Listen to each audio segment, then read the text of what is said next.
ہم وہی کہیں گے جو ہمارا دین ہم کو بتاتا ہے. عمل کرو تو تمہارا بھلا ہے، نہیں کوئی عمل کرے. بسم اللہ الرحمن الرحیم. نحمدک یا اللہ والصلاة والسلام علی رسول اللہ. اما بعد فاعوذ باللہ من الشیطان الرجیم. بسم اللہ الرحمن الرحیم. یا ایہا الذین آمنوا اتقوا اللہ وکونوا مع الصادقین. صدق اللہ العظیم وبلغنا رسوله النبی الکریم ونحن على ذلك لمن الشاہدین والشاکرین والحمد للہ رب العالمین. بارگاہ رسالت میں آپ صلی اللہ علیہ وسلم میں بلند آواز سے درود و سلام کا نذرانہ پیش کر لیں. اللہم صلی علی سیدنا و مولانا محمد معدن الجود والکرم منبع العلم والحلم والحکم وبارک وسلم صلاة و سلاما علیک یا رسول اللہ صلی اللہ تعالی علیہ وسلم. نبی اور آل نبی کی بارگاہ میں حصول برکت کے لیے ایک مرتبہ اور پڑھ لیں. صلی اللہ علی النبی الامی و آلہ صلی اللہ علیہ وسلم صلاة و سلاما علیک یا رسول اللہ صلی اللہ تعالی علیہ وسلم. السلام علیکم ورحمۃ اللہ وبرکاتہ. دلوں سے بغض آقا کا مٹایا اعلیٰ حضرت نے، دلوں سے بغض آقا کا مٹایا اعلیٰ حضرت نے، بھٹکتی راہ سے حق پر پھرایا اعلیٰ حضرت نے. سلام عشق آقا پر لحد سے بھیج کر اپنی، سلام عشق آقا پر لحد سے بھیج کر اپنی، یہی تعظیم آقا ہے بتایا اعلیٰ حضرت نے. نہ آتے وہ بریلی میں ہمارا حال کیا ہوتا، نہ آتے وہ بریلی میں ہمارا حال کیا ہوتا، نبی سے عشق کا مطلب سکھایا اعلیٰ حضرت نے. فتاوی رضویہ اور کنز ایماں دے کے دنیا کو، فتاوی رضویہ اور کنز ایماں دے کے دنیا کو، سبھی باطل عقیدوں سے بچایا اعلیٰ حضرت نے. بروز حشر تک سر وہ اٹھا کر چل نہیں سکتا، بروز حشر تک سر وہ اٹھا کر چل نہیں سکتا، وہابی پر قلم ایسے چلایا اعلیٰ حضرت نے. علم نبی پہ چند گھنٹوں میں دولت المکیہ لکھ کر، علم نبی پہ چند گھنٹوں میں دولت المکیہ لکھ کر، عرب میں علم کا جوہر دکھایا اعلیٰ حضرت نے. نعت نبی میں کیا خوب لکھی ہے حدائق بخشش، نعت نبی میں کیا خوب لکھی ہے حدائق بخشش، سبھی سنیوں کو جام عشق پلایا اعلیٰ حضرت نے، سبھی سنیوں کو جام عشق پلایا اعلیٰ حضرت نے. 10 شوال المکرم 1272 ہجری مطابق 14 جون 1856 عیسوی کی تاریخ اہل سنت و جماعت کے لیے کسی سیم و زر سے کم نہیں ہے. اسی تاریخ کو اللہ تبارک و تعالیٰ نے ہمارے درمیان امام عشق و محبت اعلیٰ حضرت علیہ الرحمہ کو بھیجا. میرے امام کے آنے سے جہاں ایک طرف بد مذہبوں میں کھلبلی مچی، وہیں دوسری طرف اسلام کے نام نہاد مبلغین کے حلق میں بھی کانٹا جو ہے چبھنے لگا. ہمارے امام نے ہر میدان میں اسلام اور مسلمانوں کا نام فخر سے بلند کیا ہے. ویسے تو امام اہل سنت اعلیٰ حضرت علیہ الرحمہ نے بے شمار پیغامات اور ہزاروں کتب و رسائل کے ذریعے سے قوم و ملت کو سیدھے راستے پر لانے کی کوشش کی ہے، اور امت کی خیر خواہی کے لیے اعلیٰ حضرت نے بہت سارے پروگرامز جو ہے مرتب کیے ہیں. آپ نے ترتیب دیے کہ اگر ان پر امت عمل کر لے جائے تو امت مسلمہ کو کامیابی مل سکتی ہے. لیکن ان تمام پروگرامز کے اندر 10 نکاتی پروگرام جو امام اہل سنت اعلیٰ حضرت علیہ الرحمہ کا ہے، اس کا اثر ہی بالکل الگ ہے. امام اہل سنت اعلیٰ حضرت علیہ الرحمہ نے اپنے ان 10 نکات کے اندر پوری امت مسلمہ کی کامیابی کو جمع فرما دیا ہے. وہ 10 نکات میں آج آپ کے سامنے پیش کرنا چاہوں گا. اہل سنت و جماعت کی تبلیغ ہر کسی پر لازم و ضروری ہے، علماء پر اپنے اعتبار سے، عوام پر اپنے اعتبار سے. یعنی وہ عوام جو کچھ جانتی ہو، جتنا وہ جانتی ہو، اسے اپنے بچوں کو، اپنی اولادوں کو، اپنے رشتہ داروں کو بتانا چاہیے. لیکن طریقہ کار کیا ہونا چاہیے؟ ظاہر ہے اہل سنت و جماعت کی تبلیغ اپنے نظریے کے اعتبار سے نہیں، اپنی فکر اور اپنی سوچ کے اعتبار سے نہیں ہوگی. اہل سنت و جماعت کی تبلیغ اس زمانے کے اندر اسی اعتبار سے ہوگی جو طریقہ امام احمد رضا نے عطا فرمایا ہے، اور وہی طریقہ بالکل قرآن و سنت کے عین مطابق ہے. فتاوی رضویہ شریف کے اندر 29ویں جلد میں اعلیٰ حضرت علیہ الرحمہ نے صفحہ 599 پر اہل سنت و جماعت کی تبلیغ کے لیے جو 10 نکات بیان کیے ہیں، اس کو یہ بھی کہا جاتا ہے فروغ اہل سنت میں امام اہل سنت کے 10 نکاتی پروگرام. اعلیٰ حضرت علیہ الرحمہ کیا ارشاد فرماتے ہیں دفع گمراہان میں، یعنی گمراہوں کو دفع کرنے میں جو کچھ اس حقیر ہیچ میرز سے بن پڑتا ہے، بحمد اللہ تعالی 14 برس کی عمر سے اس میں مشغول ہے. یعنی اعلیٰ فرماتے میں 14 سال سے ہی ان کا رد کرنے میں لگا ہوا ہوں، اور میرے رب کریم کے وجہ کریم کو حمد کی اس نے میری بساط، میرے حوصلے، میرے کاموں سے ہزاروں درجہ زائد اس سے نفع بخشا. بڑی کمی جو ہے امراء امیروں کی بے توجہی اور روپیے کی ناداری ہے.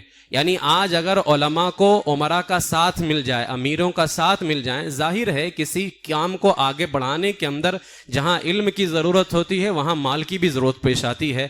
فرماتے ہیں بڑی کمی امراء کی بے توجہی اور روپیے کی ناداری ہے. اور کیوں نہ ہو، حدیث کا ارشاد صادق آیا، میرے آقا علیہ السلام نے فرمایا تھا کہ وہ زمانہ آنے والا ہے کہ دین کا کام بھی بے روپیے کے نہ چلے گا. تو اعلیٰ فرماتے ہیں کوئی باقاعدہ عالی شان مدرسہ تو آپ کے ہاتھ میں نہیں، کوئی اخبار پرچہ آپ کے یہاں نہیں، مدرسین، واعظین، مناظرین، مصنفین کی کثرت ضرورت کے مطابق آپ کے پاس نہیں، اور کچھ لوگ جو کر سکتے ہیں وہ فارغ البال نہیں، یعنی وہ اپنے گھریلو معاملات کے اندر الجھے ہوئے ہیں، اور جو فارغ البال ہیں، جو کافی مالدار ہیں اور انہیں کسی چیز کی فکر نہیں ہے، وہ کام کرنے کے لائق نہیں ہے. تو جو علماء کام کے لائق نہیں ہیں وہ فارغ البال نہیں ہیں، ان کو ان کی گھر کی ضرورتوں نے گھیر کر کے رکھا ہے، اور جو ضرورتوں سے بالکل فارغ ہیں وہ اس کام کے لائق نہیں ہیں. تو اعلیٰ حضرت فرماتے ہیں بعض نے تو ہمارے علماء نے خون جگر کھا کر کتابیں لکھی، تو اب چھاپے کہاں سے؟ کسی طرح سے کچھ چھپا بھی لیا تو اس کو پھیلائیں کیسے؟ کیونکہ ہمارے یہاں دیوان تو وہ ہے نہیں، ناول تو ہے نہیں کہ دیوان اور ناول کی کتابیں ہمارے بھائی 2 آنے والی چیز بھی 1 روپیے کو دے کر کے شوق سے خرید لیتے ہیں. یعنی دیوان اور ناول اور ہسٹری کی کتابیں، واقعات کی کتابیں، اگر وہ 10 روپیے کی ہے اور کوئی 100 روپیہ بھی مانگے مثال کے طور پر، تو اس کو ہم بڑے شوق سے لیتے ہیں. تو اعلیٰ فرماتے ہیں کہ علماء نے تو اپنے پیسے لگا کر کے ہزاروں روپیہ کتابیں چھپوائیں. اب ظاہر ہے وہ اپنے پیسے کو لینے کے لیے وہ اتنی کتابوں کی قیمت بھی رکھیں گے. تو اب ہمارے لوگوں کو تو 10 روپے کی کتاب چاہیے، ہمارے لوگوں کو 5 روپے کی کتاب چاہیے، لیکن وہی دیوان اور ناول کی کتابیں ہم ہزاروں روپے کی خریدنے کی. آج آپ دیکھ لیں ہمارے کتنے نوجوان بچے ہیں فلم دیکھنے جاتے ہیں ہزاروں روپے کا ٹکٹ خرید کر کے معاذ اللہ، لیکن اگر ان سے وہی کہا جائے کہ یہ کتاب 1000 روپے کی آتی ہے، ذرا خرید کر کے مدرسے میں دے دو، تو انہیں توفیق نہیں ہوتی ہے. تو مجھے بتائیے کیا اس طرح سے اہل سنت کا کام ہو سکتا ہے؟ ہرگز نہیں ہو سکتا. اعلیٰ فرماتے ہمارے بہت سارے علماء نے خون جگر کھا کر تصانیفیں کی بھی، کتابیں لکھی، تو چھاپے کہاں سے؟ اور کسی طرح سے کچھ چھپا لیا تو اشاعت کیسے ہو؟ دیوان نہیں، ناول نہیں کہ ہمارے بھائی 2 آنے کی چیز کا 1 روپیہ دے کر شوق سے خریدیں. یہاں تو سر چپیٹنا یعنی سر پکڑ کر کے بیٹھنا ہے. اور فرماتے ہیں اگر روپیہ ہمارے پاس ہو تو ممکن ہے کہ یہ ساری شکایتیں ختم ہو جائیں. اگر علماء کے پاس میں دولت آ جائے تو یقین جانے اعلیٰ نے فرمایا اب وہ کام ہوگا جو کام کسی نے کبھی نہیں دیکھا ہوگا. تو یہ اعلیٰ حضرت علیہ رحمہ نے بیان کرنے کے بعد میں 10 نکات اعلیٰ حضرت نے بیان فرمایا. اب میں وہ ایک کے بعد دیگر آپ کے سامنے پیش کرتا ہوں. پہلا نقطہ اعلیٰ حضرت نکات نقطے کو کہتے ہیں، جس کو ہمارے یہاں انگلش میں پوائنٹ کہتے ہیں، ٹھیک ہے؟ تو اسی کو اردو میں نقطہ، اور اسی کی جمع جو آتی ہے وہ نکات آتی ہے. تو 10 نکات. پہلا نقطہ اعلیٰ حضرت نے فرمایا عظیم الشان مدارس کھولے جائیں اور اس میں باقاعدہ تعلیم ہو. یعنی اہل سنت کی تبلیغ کے لیے ایک بہت بڑا ذریعہ ہے کہ عظیم الشان مدرسے کھولے جائیں اور پھر اس کے اندر باقاعدہ تعلیمیں ہوں. آج ہمارے یہاں دیکھ لیں بہت سارے مدرسے، اس میں تعلیم اچھی نہیں، اور اگر کہیں تعلیم اچھی ہے، علماء اچھے ہیں، باصلاحیت ہیں، تو ان کی تنخواہیں دینے کے لیے پیسے نہیں ہیں. یعنی ان کے پاس اتنا روپیہ نہیں ہے کہ وہ اپنے مدرسے کو آگے بڑھا سکیں. آج یہاں ہمارے یہاں مدرسوں کے مکتب جو مساجد میں ہوتے ہیں اس کے معاملات کو دیکھ لیں. تھوڑی سی سختی اگر ہو تو ہمارے لوگوں کو برداشت نہیں ہے. اور کتنے لوگ تو ایسے ہیں کہ مکتب کے ٹائم پہ ہی وہ جو ہے اسکول کا ٹائم ہے، ٹیوشن کا ٹائم ہے، دیگر ٹائم گھسیڑ کر کے رکھ دیتے ہیں. انہیں دین کے لیے وقت نہیں مل رہا ہے. لہٰذا اہل سنت و جماعت کا کام کرنے کے لیے سب سے زیادہ ضروری تو یہ ہے کہ عظیم الشان مدارس کھولے جائیں. جن ملکوں کے اندر آج آپ تاریخ اٹھا کر کے پڑھیں، میں وہاں اس طرف نہیں جانا چاہتا، جن ملکوں کے اندر اسلام کو ختم کیا گیا، سب سے پہلے وہاں سے مدرسوں کو ختم کیا گیا. آج پورے ہندوستان کے اندر مدرسوں کے خلاف باتیں کیوں ہو رہی ہیں؟ کبھی سمجھا ہے؟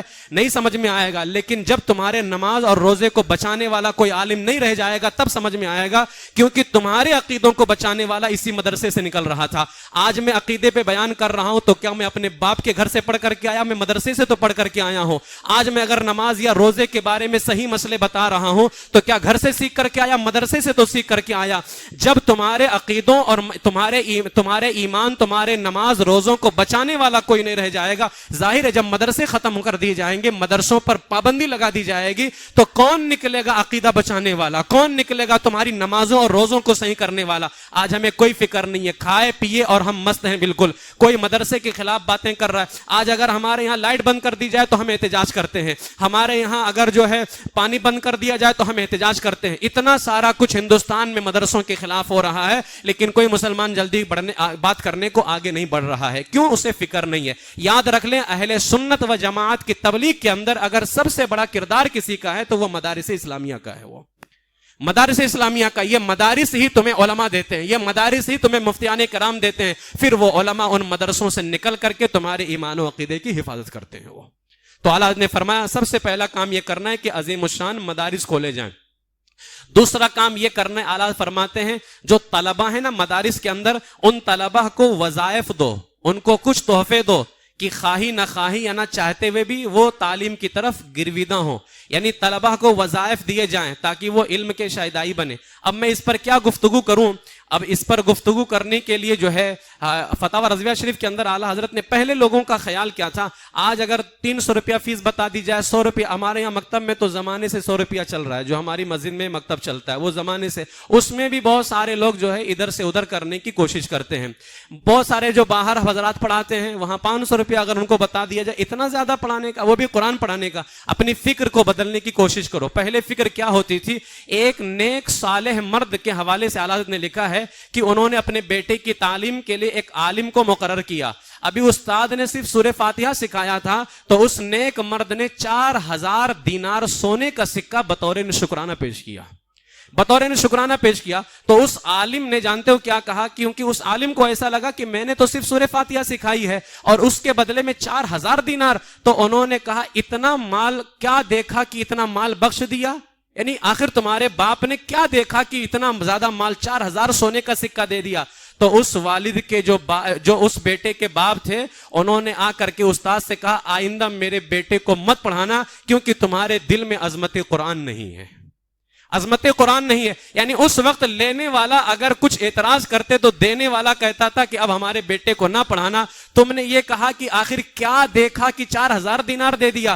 تم نے میرے بیٹے کو سورہ فاتحہ کی تعلیم دی ہے. سورہ فاتحہ، پورا قرآن تو دور کی بات ہے، صرف سورہ فاتحہ ہی اتنا اہم ہے کہ اگر وہ پڑھا دیا جائے تو وہ دولت ایک طرف اور ساری دنیا کی دولت ایک طرف، تو وہ ساری دولت مل کر کے بھی اس دولت کے برابر نہیں ہو سکتی ہے. وہ تو یہ ہمارے بزرگوں کا، ہمارے اکابرین کا حال تھا. لیکن آج آپ دیکھ لیں، اس پر میں صرف ایک بات کہنا چاہتا ہوں. آج ہمارے یہاں شاعروں کو آ کر کے 5 منٹ کھڑے ہو کر کے نعت پڑھتا ہے، اس پر ہم پیسے لٹاتے ہیں. مقررین کو بلایا، ایک ایک رات کے ہم 20-20 25-25 ہزار روپیہ دے دیتے ہیں. پیر صاحب تشریف لے کر کے آئے، ہم نے 50,000 روپیہ پکڑا دیا. خیر، میں مقررین اور یہاں پیر صاحب کی فی الحال بات نہیں کرتا ہوں.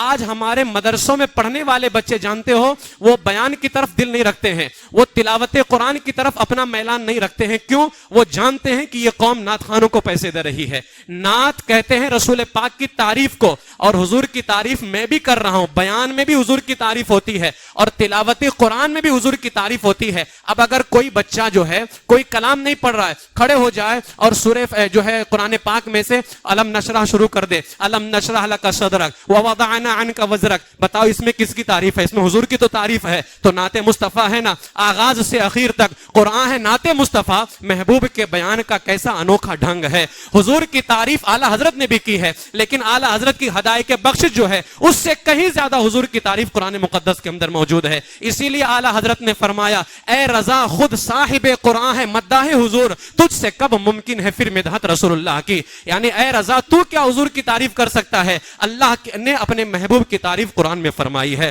تو آج ہمارے یہاں جو ایک کلام آ کر کے 5 شعر پڑھ دے, ہم اس پہ روپیہ لٹا رہے ہوتے ہیں. ہزاروں روپیہ ہم اس نعت خواں کو دے دیتے ہیں. مدرسے میں پڑھنے والے بچے کو ہم کیوں نہیں دیتے ہیں؟ ظاہر سی بات ہے تم نے طریقہ بدل دیا ہے. آج ہمارے بچے قاری قرآن اچھے نہیں بن رہے, نعت پڑھنے والے ایک سے ایک بن رہے ہیں. اچھی آواز والا بننے کی خوب کوشش کرتے ہیں, میری آواز اچھی ہو جائے, میں سر اچھا نکالوں, میں جو ہے اچھے طریقے سے نعت پڑھنے کی کوشش کروں. آخر وہ بچہ نعت اچھی پڑھنے کی کوشش کر رہا ہے, قرآن اچھی پڑھنے کی کوشش کیوں نہیں کرتا ہے؟ یہ تمہاری وجہ سے ہے. اگر تم نے مدرسے میں پڑھنے والے بچوں کو, قاری قرآن کو تم نے پیسہ دیا ہوتا تو ظاہر سی بات ہے وہ بچہ آج نعت خوانی کے بجائے قاری قرآن بننے کی کوشش کرتا تھا. تو اگر محفلوں کے اندر ہم نعت خوانوں کو دینے کے بجائے ہم قرآن پڑھنے والے بچوں کو نذرانے دیں, اور خواہی نہ خواہی اعلیٰ حضرت نے فرمایا اگر ان بچوں کو ہم دیں تو ظاہر سی بات ہے کہ وہ بچے علم دین کی طرف اپنے آپ کو مائل کریں گے. برطانیہ کے اندر اعلیٰ حضرت نے 107 سال پہلے یہ نظریہ دیا, لیکن افسوس ہم لوگوں نے نہیں اپنایا. برطانیہ کے اندر آج بھی 18 سال کی عمر تک جو ہے وہاں کی گورنمنٹ کی طرف سے تعلیم مفت دی جاتی ہے, آج بھی 18 سال تک. اور اگر 18 سال کے آگے کوئی اعلیٰ تعلیم حاصل کرنا چاہے تو اس کو تعلیم مفت دی جاتی ہے. کیوں تعلیم مفت؟ اس وجہ سے دی جا رہی ہے تاکہ آج ہمارے علاقے میں بہت سارے بچے ایسے ہیں جو علم دین حاصل کرنا چاہتے ہیں, اچھا ذہن رکھتے ہیں, لیکن ان کے پاس پیسے نہیں ہیں. وہ پیسے نہیں ہونے کی وجہ سے آج ہم ہزاروں روپیہ مزاروں پہ جا کر کے لنگروں میں خرچ کر دے رہے ہیں. ہم آج ہزاروں روپے کی چادریں لے کر کے مزاروں پہ ڈال دیں, 1 منٹ بھی وہ چادر مزار پہ نہیں رکتی ہے کہ وہ خبیث مجاور دوبارہ اٹھا کر کے وہ چادر, ہزاروں روپے کی چادر ہم مزاروں پہ ڈال رہے ہیں, لنگر کھلا رہے ہیں. اور میں کہنا چاہتا ہوں تم اپنے ماں باپ کے نام سے ایصال ثواب کے نام پہ جو دعوتیں کرتے ہو, ہزاروں روپیہ لا کر کے جو ہے محلے کے ان بے نمازیوں کو کھلاتے ہو, کاش اگر وہی ہزاروں روپیہ جمع کر کے ثواب ہی تو پہنچانا ہے, ثواب صرف کھانا کھلانے سے نہیں پہنچتا ہے. اگر ہم وہی ہزاروں روپیہ جمع کر کے رکھیں اور محلے میں دیکھیں کون ہمارا بھائی علم دین حاصل کرنا چاہتا ہے, اگر ہم اس کو دے دیں وہ اس پیسے سے علم دین حاصل کرے گا, اچھا وہ علم حاصل کرے گا, ثواب ملے گا. اب وہ جس کو پڑھائے گا اس کا ثواب آپ کو بھی ملے گا. یہ سلسلہ قیامت تک کے چلتا رہے گا اور قیامت تک کہ آپ کو اس کا ثواب ملتا رہے گا. وہ ہمارے لیے بہت آسان ذرائع ہیں, لیکن افسوس یہ ہے کہ ان طریقوں کو غیروں نے اپنا لیا ہے. لہٰذا مدرسے کے طلباء کو جو ہے وقتاً فوقتاً انہیں نذرانے دیے جائیں, جو طلباء ہیں ان کو نذرانے پیش کیے جائیں جو بھی علم دین حاصل کرنا چاہیں, تاکہ وہ اپنے علم دین کے سفر کو آگے آسانی سے بڑھا سکیں. وہ تیسرا نقطہ اعلیٰ حضرت نے فرمایا جو مدرسین ہیں, مدرسین کی تنخواہیں ان کی کارروائیوں پر بڑھائی جائیں. یعنی جو مدرسے میں پڑھانے والے ہیں اساتذہ, اب آج تو حال ہمارے مدارس کا بس اللہ ہی خیر فرمائے, 10,000 11,000 12,000 15,000 20,000 یہ ساری ہمارے یہاں تنخواہیں ہوتی ہیں. مجھے بتائیے مہنگائی کے دور میں آپ چلا سکتے ہو؟ چلا سکتے ہیں آپ مہنگائی کے دور کے اندر؟ تو اگر آپ چلا سکتے ہیں اور کسی کو ابھی بھی افسوس نہیں ہو رہا ہے تو ایک کام میں بتانا چاہتا ہوں, آپ مہینے بھر میں جو کماتے ہیں وہ پورا جمع کیجئے اور مدرسے میں پڑھانے والے استاذ کے پاس یا مسجد میں امامت کرنے والے امام کے پاس آئیے, اپنی تنخواہ اسے دے دیجئے اور اس کی والی تنخواہ اٹھا کر کے آپ لے جائیے, آپ لے کر کے جائیے. پھر آپ ذرا اس کی تنخواہ کے اندر اپنا چلا کر کے بتانا. آج ہزاروں روپیہ تو انسان کے تو بھاڑے میں نکل جاتے, پھر اس کے بعد کیا کھائے گا نہیں وہ؟ اچھا کھائے گا اگر تو کیا اپنے بچوں کو پڑھائے گا نہیں؟ آپ اپنے بچوں کو اچھا پڑھانے کا حق رکھتے ہیں تو کیا وہ اپنے بچوں کو اچھا پڑھانے کا حق نہیں رکھتا ہے؟ مدرسین کی تنخواہیں ان کی کاروائیوں پر بڑھائی جائیں, اگر وہ اچھی کاروائی کریں تو اور ان کی تنخواہیں بڑھائی جائیں. لیکن افسوس آج ہمارے یہاں کچھ حالات تو ایسے ہیں کہ اگر اچھے جو ہے علماء, ہمارے امام, ہمارے مدرسین اچھا کام کریں تو جو ہے کھڑے ہو کر کے چند تعریفی جملے, حضرت نے بڑا اچھا کام کیا, حضرت نے یہ کیا, حضرت نے ہو گیا.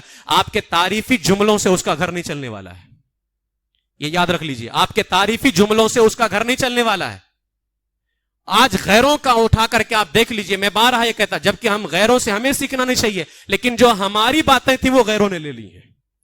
ہم جو بات بار غیروں کی بات کرتے ہیں وہ ان کی بات نہیں، وہ ہماری اپنی بات تھی، لیکن غیروں نے لے لیا اسے۔ تو مدرسین کی تنخواہیں ان کی کارروائیوں پر بڑھائی جائیں۔ چوتھا نقطہ اعلیٰ حضرت نے فرمایا، جو ذہین طلبہ ہیں ان کا امتحان لیا جائے، جس شعبے میں طالب علم دلچسپی رکھتا ہے اس کو وظیفہ دے کر کے اسی شعبے کے اندر آگے بڑھایا جائے۔ جس شعبے کے اندر وہ دلچسپی رکھتا ہے، پڑھنے کی خواہش رکھتا ہے، اس کو اسی شعبے کے اندر اس کو جو ہے دیا جائے پیسہ، اور تاکہ وہ اپنی پڑھائی کو آگے بڑھا سکے۔ پھر اعلیٰ حضرت نے فرمایا پانچواں نقطہ، جو طلبہ میں تیار ہوتے جائیں ان کو تنخواہیں دے کر کے ملک میں پھیلائے جائیں۔ آج ہمارا بچہ ڈاکٹر بننا چاہتا ہے، انجینئر بننا چاہتا ہے، حافظ کیوں نہیں بننا چاہتا ہے؟ قاری کیوں نہیں بننا چاہتا ہے؟ ایک عالم کیوں نہیں بننا چاہتا ہے؟ جانتے ہو کیوں؟ اس لیے کہ اس کے ذہن میں یہ بات بیٹھی ہوئی ہے کہ جو انجینئر بنے گا، ڈاکٹر بنے گا، ہزاروں روپیہ تنخواہ پائے گا۔ عالم بنوں گا، مسجد کا امام بنوں گا، 10 15 20 25 ہزار روپے میں کیا گزارا ہونے والا ہے؟ یہ سوچ کر کے، اور اتفاق یہ دیکھ لیجئے حالات ایسے بن چکے ہیں کہ علماء خود اپنے بچوں کو اس لائن میں نہیں ڈال رہے ہیں، خود نہیں ڈال رہے ہیں۔ ایک عالم، آج کتنے ہمارے علماء نے اسی وجہ سے یہ لائن چھوڑ دیا ہے۔ ظاہر ہے نا، وہ اپنے بچوں کو، گھر والوں کو بھیک مانگنے کے لیے روڈ پہ تو نہیں لے کر کے آئیں گے، ان کی عزت نفس کو گوارا نہیں ہے، وہ بھیک تو نہیں منگوائیں گے۔ لاک ڈاؤن کے اندر ایک عالم دین کے والد سے کسی علاقے کے اندر گاؤں میں مدرسہ تھا، 5000 روپیہ تنخواہ تھی وہاں پہ، اور وہ بھی 3-4 مہینے سے تنخواہ نہیں دی گئی، اسی میں لاک ڈاؤن لگ گیا۔ انہوں نے مانگا تو کہا کہ ہمارے پاس پیسہ نہیں، اور مدرسے سے فارغ کر دیا۔ باصلاحیت عالم دین، قابل عالم دین، جس سے دین کا بڑا کام ہو سکتا تھا، چھوڑا، بریانی کی دکان کھولی انہوں نے، اور 3-4 علماء کو اپنے یہاں کام کرنے کے لیے رکھ لیا۔ کہتے ہیں کہ ہم 5 وقت جماعت سے نماز پڑھتے ہیں، اور اپنے یہاں کام کرنے والے علماء کو ہم 25 سے 30 ہزار جو ہے ان کی جو ہے سیلری رکھے ہوئے ہیں۔ یہ حالات ہیں۔ بتائیے وہ جو علماء الگ ہوئے وہ کس کی وجہ سے الگ ہوئے؟ آج ہزاروں روپیہ ہم فالتو چیزوں میں خرچ کر دیتے ہیں۔ کیا علماء کو، اماموں کو اور قراء کو اور حفاظ کو، کیا ائمہ دین کو دینے کے لیے ہمارے پاس پیسے نہیں ہیں؟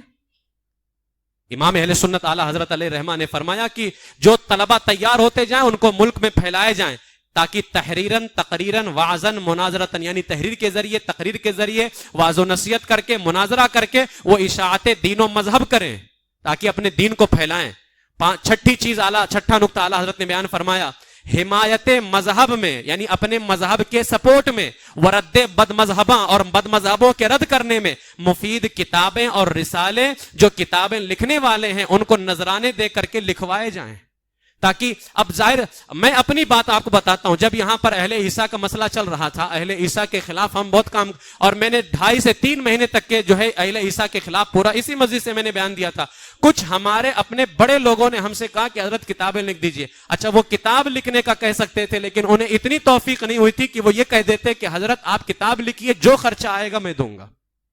کتاب میں اپنی جیب سے تو نہیں لکھ سکتا نا، میں اگر اپنی جیب سے ہی کتاب لکھوں تو پھر آپ کا کام کیا رہ گیا ہے؟ میں جبکہ ان لوگوں کو جانتا ہوں کہ میں ان کے کانٹیکٹس میرے پاس ہیں، میں ان کے اسٹیٹس وغیرہ برابر دیکھتا رہتا ہوں، ہزاروں روپیہ وہ سیر و تفریح کے اندر اور پکنک میں خرچ کر دیتے ہیں۔ میں خود کتنے لوگوں کو جانتا ہوں، اور میں ان لوگوں کو جانتا ہوں جنہوں نے اس وقت مجھے کہا تھا کہ حضرت کتاب لکھ دیجئے۔ مجھے بتائیے کتاب فری میں لکھی جاتی ہے؟ کتاب میں ظاہر ہے میرے پاس کوئی چیز ہے نہیں، اس کو ٹائپنگ کرنا ہے، کمپوزنگ کرنا ہے، جو بندہ کمپوزنگ کرے گا فری میں کرے گا، وہ پیسے لے گا نا۔ اچھا، کمپوزنگ ہو جائیں گی، چیک کرنے کے لیے کسی کو دیا جائے گا، وہ عالم دین اپنا وقت نکال کر کے چیک کرے گا، کیا وہ فری میں چیک کریں گے؟ ان کی بھی تو خدمت بنتی ہے۔ پھر اس کے بعد میں اس کتاب کو چھپوانا، ہم نے جو ہے 2016 کے اندر یا 17 کے اندر جو ہماری دستار بندی ہوئی تھی، ہم نے ایک 92 صفحے کی، صرف 92 پیج کی ہم نے کتاب لکھی تھی، 1000 کتابیں تھے۔ اس وقت جو ہمارا خرچہ پڑا تھا 25,000 روپے کا خرچہ پڑا تھا، معلوم ہے؟ پھر آج کتنا خرچہ پڑے گا؟ تو مجھے بتا، اس وقت ہم سے لوگوں نے کہا کہ حضرت آپ نے اہل عیسیٰ کے خلاف، ہمارا بھی دل تھا۔ آج ہم سے لوگ کہتے ہیں پمفلٹ چھپوائیے، تو پمفلٹ کا میں اپنے پیسے سے چھپواؤں گا۔ لوگ یہ کہتے ہیں کہ آپ کام کیجئے، لیکن وہی لوگ یہ نہیں کہہ سکتے ہیں کہ حضرت آپ کام کیجئے، اس میں جتنے پیسے لگیں گے آپ مجھ سے، اچھا وہ یہ کہتے ہیں آپ مجھ سے کہہ دیجئے گا۔ عالم آپ کے سامنے ہاتھ تو نہیں پھیلا سکتا ہے۔ آپ کی ذمہ داری بنتی ہے کہ اگر وہ عالم دین کام کر رہا ہے تو آپ اس کے پاس جائیے اور کہیے حضرت یہ رکھیے، اور اس کے اندر جتنے خرچے آئیں گے، ظاہر سی بات ہے آپ کا لکھنا بھی ہے، کمپوزنگ کرانا ہے، اس کو چھپوانا بھی ہے، تو جتنے خرچے آئیں گے آپ یہ رکھیے اور اس میں خرچے لگوائیے، اور اگر ضرورت پڑتی ہے صرف آپ اشارہ کر دیجئے گا۔ آج بہت سارے ایسے علماء ہیں جو کام کر سکتے ہیں، لیکن افسوس یہ ہے کہ ان کا ساتھ دینے والے ہمارے عمرہ نہیں رہ گئے، مالدار نہیں رہ گئے۔ ان کو اللہ نے مال کی دولت تو دی ہے، لیکن یہ اپنے مال کو عیاشیوں کے اندر اڑا رہے ہیں اور آوارہ گردی کے اندر خرچ کر رہے ہیں۔ کاش اگر سنی مسلمانوں نے اپنا مال ان علماء کے ساتھ لگایا ہوتا تو آج دین کا بہت بڑا کام ہوتا تھا۔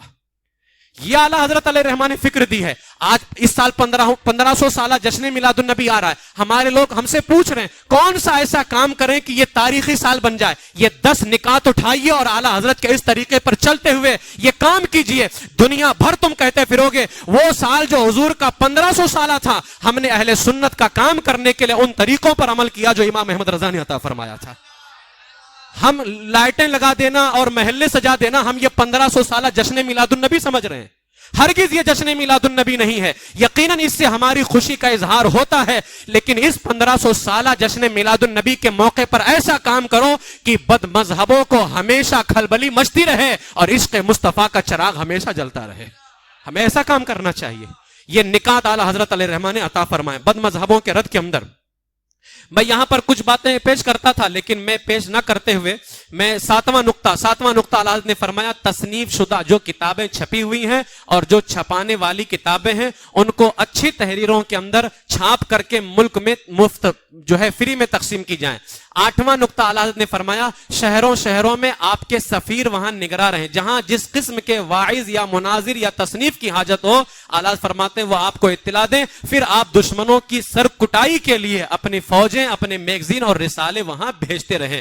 اعلیٰ حضرت علیہ رحمٰن نے 9واں نقطہ فرمایا کہ جو ہم میں قابل کار یعنی ہم میں کام کرنے والے افراد ہیں اور وہ اپنے کاروبار زندگی میں مصروف ہیں، اعلیٰ فرماتے ہیں جس کی وجہ سے وہ مستقل وقت دین کو نہیں دے سکتے ہیں، انہیں معقول وظائف سیلری مقرر کر کے ان کو غم روزگار سے آزاد کر دیا جائے اور پھر ان کی صلاحیتوں کے مطابق ان سے کام لیا جائے۔ بہت سارے علماء جو ابھی میں نے بات آپ کے سامنے پیش، بہت سارے علماء آج ایسے ہیں جو کام کر سکتے ہیں، لیکن وہ اپنے گھریلو معاملات کے اندر اس قدر الجھے ہوئے ہیں کہ وہ دین کے لیے ایک مستقل وقت نہیں نکال سکتے ہیں۔ لہٰذا اعلیٰ فرماتے انہیں بالکل فارغ البال کر دیا جائے، انہیں اتنا وظیفہ دیا جائے کہ انہیں اپنے گھریلو معاملات کے حوالے سے کوئی فکر نہ رہ جائے اور وہ بالکل آزاد ہو کر کے دین متین اہل سنت و جماعت کی خدمت کر سکے۔ وہ اعلیٰ حضرت نے 10واں نقطہ بیان فرمایا۔ اعلیٰ فرماتے ہیں آپ کے مذہبی اخبار شائع ہوں اور وقتاً فوقتاً، یہ جو میں نے ابھی پمفلٹ کی بات کی ہے، پمفلٹ کی بات جو کی ہے، فرماتے مذہبی اخبار شائع ہوں، وقتاً فوقتاً ہر قسم کے حمایت مذہب میں مضامین ٹاپکس تمام ملک میں بقیمت اور بلا قیمت روزانہ کم سے کم جو ہے ہفتہ وار پہنچاتے رہیں۔ اعلیٰ حضرت علیہ الرحمٰ نے یہ 10 نقطے بیان فرمائے اور اعلیٰ حضرت علیہ الرحمٰ یہ 10 نقطے بیان کرنے کے بعد فرماتے ہیں میرے خیال میں تو یہ تدابیر ہیں، آپ اور جو کچھ بہتر سمجھیں افادہ فرمائیں، بلکہ مولانا صاحب روپیہ ہونے کی صورت میں اپنی قوت پھیلانے کے علاوہ گمراہوں کی طاقتیں توڑنا بھی انشاءاللہ آسان ہوگا۔ آج اگر ہمارے پاس روپیہ آ جائے نا تو پھر ہم وہابیوں کا وہ حال کریں جو کبھی سوچا بھی نہ ہو کسی نے۔ فرماتے ہیں کہ گمراہوں کی طاقت توڑنا آسان ہوگا۔ اعلیٰ فرماتے ہیں میں دیکھ رہا ہوں کہ گمراہوں کے بہت سے افراد صرف تنخواہوں کے لالچ سے زہر اگلتے پھر رہے ہیں۔ یہ دیوبندی وہابی کیا کرتے ہیں؟ یہ کیا کرتے ہیں؟ یہ 40 دن چلے میں رہتے ہیں تو اپنے گھر والوں کو کیا ہوا سنگواتے ہیں؟ یہ جو 40 دن چلے میں ہیں یہ کیا اپنے گھر والوں کو کیا ہوا سنگوا رہے ہیں؟ تمہارے گھر سے زیادہ اچھے ان کے گھر والے کھانا کھا رہے ہیں، تمہارے گھر سے کہیں زیادہ ان کے گھر میں فیسلٹی ہے۔ آسمان سے منہ و سلوہ نازل ہونا شروع ہو گیا ہے، پیسوں کی برسات ہو رہی ہے۔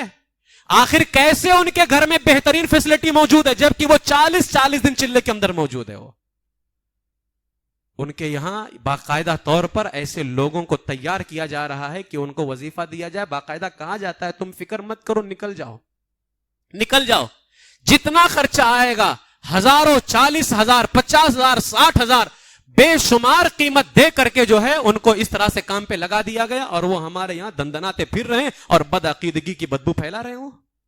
یہ کام تم نہیں کر سکتے تھے، بس ہمارے یہاں صرف اگربتی سلگانا رہ گیا ہے، ہم جو ہے صرف لوبان سلگانے میں لگے ہوئے ہیں. اگر سلگانا ہے تو اہل سنت کے عقیدے کی خوشبو کو سلگاؤ تاکہ اس کی خوشبو پھیلے.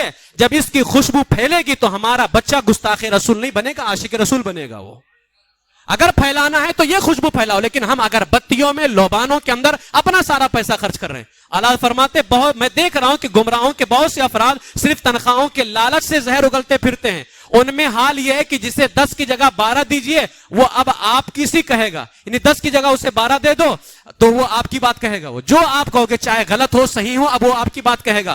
یا اگر وہ آپ کی بات نہ کہے تو اللہ فرماتے کم از کم بے لقمہ دوختہ بھی تو ہوگا, یعنی نوالا دے کر کے کتے کا منہ بند کر دیا جائے. یہ حال ہوتا ہے. آج ہمارے یہاں جو کچھ نہیں جانتے, ڈاکٹر ہے انجینئر ہے, وہ آج دین سکھا رہے ہیں. کیوں؟ ان کو نوالا ڈال کر کے وہ کتے ہیں, ان کا منہ ان کی لائن سے بند کر دیا گیا اور اہل سنت و جماعت کی طرف بدعقیدگی کا زہر اگلنے کے لیے کھول دیا گیا ہے, اور وہ اس طرح سے کام کر رہے ہیں. اس لیے میرے عزیزوں آپ کے سامنے میں اتنی گزارش کروں گا کہ اگر ہم یہ چاہتے ہیں, کیونکہ ہمارا یہ جو باتیں آج میں نے کہی ہیں ایک ہمارے دل کی تکلیف ہے, یہ دکھ ہے, یہ جو طریقہ امام اہل سنت اعلی حضرت علیہ رحمٰن اہل سنت کی تبلیغ کے, آج بہت سارے لوگ تبلیغ تو کرتے ہیں لیکن اس تبلیغ کے اندر ایک نقطہ یہ بھی تھا بد مذہبوں کا رد کرنا. آج کچھ لوگوں کو بد مذہبوں کا رد نہیں پسند ہے. یاد رکھ لیجیے اگر تبلیغ بد مذہبوں کے رد کے بغیر ہو وہ تبلیغ نہیں ہے, صلح کلیت ہے. وہ تبلیغ نہیں ہے, صلح کلیت ہے. جہاں جاؤ وہاں بد مذہبوں کا رد کرو. ظاہر ہے جو لوگ ہمارے دنیا کو خراب کر رہے ہیں اس سے زیادہ نقصان دہ وہ لوگ ہیں جو ہمارے دین کو خراب کر رہے ہیں. ہمارے دنیا کو خراب کرنے والوں کا ہم چہرہ برابر دکھاتے ہیں, یہ ہمارا یہ نقصان کر دے گا, یہ ہمارا گھر برباد کر دے گا, اس کو ووٹ نہ دینا, اس کو ووٹ دو گے برابر بجلی نہیں آئے گی, اس کو ووٹ دو گے تو برابر پانی نہیں آئے گا, اس کو ووٹ دو گے تو سڑک صحیح سے نہیں بنے گا. ہم یہ برابر سوچ رہے ہیں لیکن کبھی یہ نہیں بتاتے ہیں اگر ہم اس عالم کو فالو کریں گے تو ہمارا دین اچھا ہوگا, اس عالم کو فالو کریں گے تو ہمارا دین برباد ہو جائے گا. یہ ہم کبھی سمجھنے کی کوشش نہیں کرتے ہیں. لہٰذا جو علماء حق اہل سنت و جماعت ہیں, اگر ہم چاہتے ہیں, میں تمام سے گزارش کروں گا, اگر ہم یہ چاہتے ہیں کہ دین کا کام ہو, اہل سنت و جماعت کی تبلیغ ہو, تو جو علماء کام کرنے کے لائق ہیں ان کو فارغ البال بناؤ. اتنی انہیں تنخواہیں دے دو کہ وہ ایک جگہ پر بیٹھ کر کے نہ انہیں کہیں پروگرام جانا پڑے, نہ کہیں انہیں کسی اور جگہ جانا پڑے, نہ کوئی اور ذریعہ معاش تلاش کرنا پڑے. اتنی تنخواہیں انہیں دے دیں کہ وہ مہینہ بھر بیٹھ کر کے اگر دین کا کام کرتے رہیں تو ان کے گھر کا سارا معاملہ چلتا رہے اور دین و سنیت اہل سنت و جماعت کا کام بھی ہوتا رہے. وہ لہٰذا اس پر ہمیں عمل کرنے کی ضرورت ہوگی. اعلیٰ حضرت علیہ رحمہ کا بے شمار کرم ہے, ان کا احسان ہے کہ یہ 10 نکات ہمارے سامنے پیش کیے. کاش ہم نے ان 10 نکات کو اپنایا ہوتا تو آج ہمارا حال یہ نہ ہوتا. ملک سخن کی شاہی تم کو رضا مسلم, جس سمت آ گئے ہو سکے بٹھا دیے ہیں. اللہ تبارک و تعالی اعلیٰ حضرت علیہ رحمہ کے ان 10 نکات پر عمل کی توفیق عطا فرمائے, ایمان پر زندہ رکھے, ایمان ہی پر خاتمہ بالخیر فرمائے. وآخر دعوایا ان الحمد للہ رب العالمین.